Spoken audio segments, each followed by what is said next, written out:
बिस्मिल्लाहिर्रहमानिर्रहीम। दोस्तों, तव्हां सभिनी खे जश्न आज़ादी मुबारक। अॼु 14 अगस्त 2025 आहे।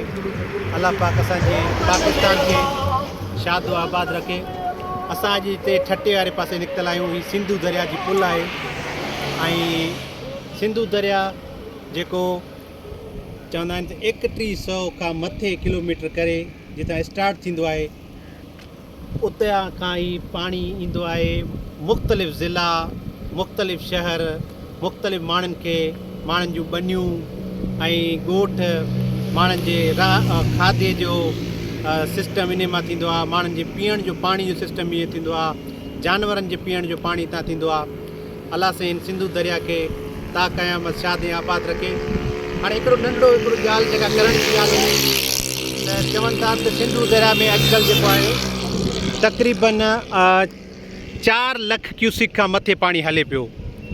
त 4 लख क्यूसिक पाणी जेको आहे मां सम्झां थो हिन लोकेशन ते जिते पाणी अचे थो ती दरिया जो जेको पेट आहे, दरिया जो जेको विच वारो हिसो आहे, जेकॾहिं मां कैमरा खे ज़ूम कंदुसि त हीउ कचे वारो एरिया थो अचे न। हीउ बंदि अञा ईअं सम्झो त 2 किलोमीटर अॻिते असां हीअ तव्हांखे खंबो ॾिसण में थो अचे।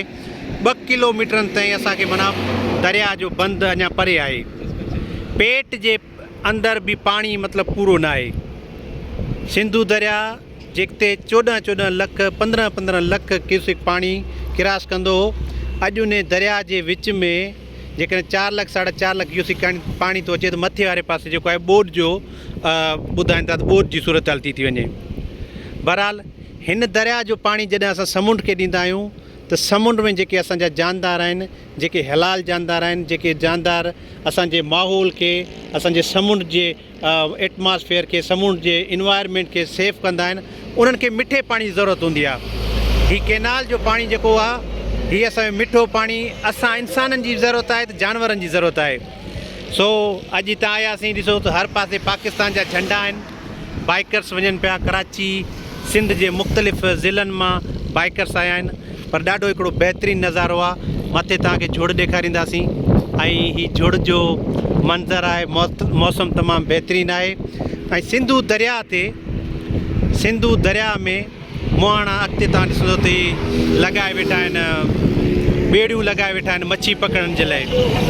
ऐं पलो जेको चवंदा आहिनि त माना उबती तरफ़ वहंदो आहे। सिंधू दरिया जेकॾहिं मिसाल कराची जे तरफ़ हेठि जी तरफ़ वहे थो त पलो जेको हूंदो आहे उहो मथे जी तरफ़ वेहंदो आहे। ऐं हिकिड़ी बहितरीनु खुराक आहे पलो मच्छी जेका आहे। सो हीअ मंज़रु तव्हांखे ॾेखारियूं पिया। 14 अगस्त जे मौक़े ते असां हिते घुमणु आयासीं। जोग शरीफ़ जे मेले ते बि वियासीं ऐं अलाह पाक असांजी सिंध धरती खे शाद ऐं आबाद रखे। हीअ दरिया वहंदा, हीअ पाणी जो सिलसिलो अलाह साईं हलाईंदो त इंशा ताला आलम इंसानियत में जेके इंसान आहिनि या असांजी सिंध धरती या पाकिस्तान जा जेके इंसान आहिनि, ग़रीब मिसकीन माण्हू, उन्हनि जे रोज़गार जा सिलसिला थींदा, असांजूं ज़मीनूं आबाद थींदियूं, असांजा जानवर ख़ुशहाल हूंदा, असांजो माहौल सही हूंदो। हाणे हीअ कचे जे एरिया में ॾिसो तव्हांखे वण घटि था ॾिसण में अचनि। अॻे ॿेला हूंदा, ॿेलनि में वॾा वॾा बबुरनि जा, टालियुनि जा वण हूंदा हुया। हाणे हिन असांजे एरिया में मतिलबु कचे जे एरिया में वण तमामु घटि आहिनि। कोशिशि करे वधि में वधि वण पोखियो ऐं वण जेको आहे असांजे माहौल खे बहितर ठाहींदा आहिनि, असांजे लाइ ऑक्सीजन प्रोवाइड कंदा आहिनि। अलाह साईं खां दुआ आहे त सिंध ऐं पाकिस्तान शाद ऐं आबाद रहनि। पाकिस्तान ज़िंदाबाद। ही बाइकर्स तव्हां ॾिसो, बाइकर्स कीअं पिया था वञनि। तव्हां सभिनी जी वॾी महिरबानी। Thank U.